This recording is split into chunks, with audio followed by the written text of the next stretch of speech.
I think it's funny because people think of Star Wars as like the future and lasers and stuff, but it's not at all. It's always been very grounded and historical in its influences.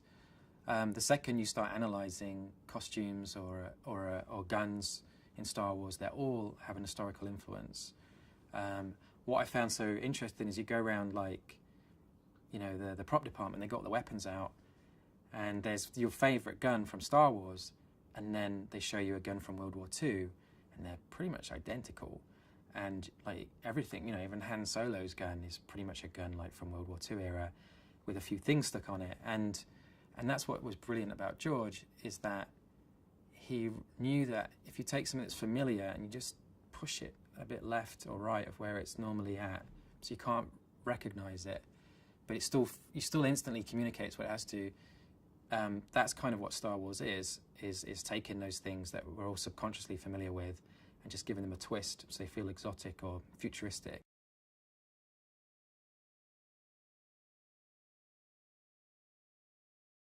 She does make it seem so easy that you forget what she's going through sometimes. And I used to, as amazing it is to make Star Wars, and it is, it's also very hard.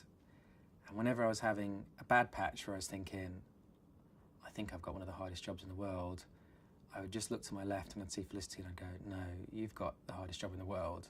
Like carrying a Star Wars movie is you couldn't ask someone to do anything harder. And she never made it a problem.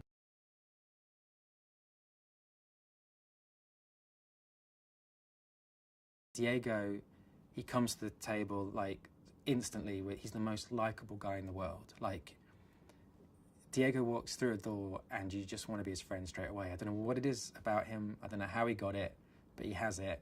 And so it was just like, I was looking for the most likable, lovable, relatable actor I could find, and it was Diego. And when he showed up, it was kind of like, yeah, this is the guy. And you know, give him a gun and give him some training and he can be a soldier.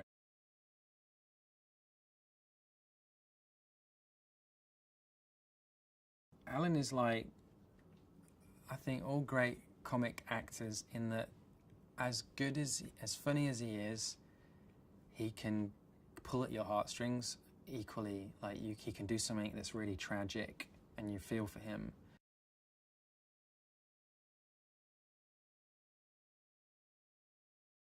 I kind of really enjoyed the opportunity to tell a story that is magical and epic, but from the point of view of a normal person, and how you don't need to be superhuman to affect the world for the better. Like the idea that only Jedi can do anything good or significant in the world is, I think, the wrong lesson of Star Wars. I think what Star Wars is about is that it doesn't matter where your background is from, no matter who you are, you can make a difference.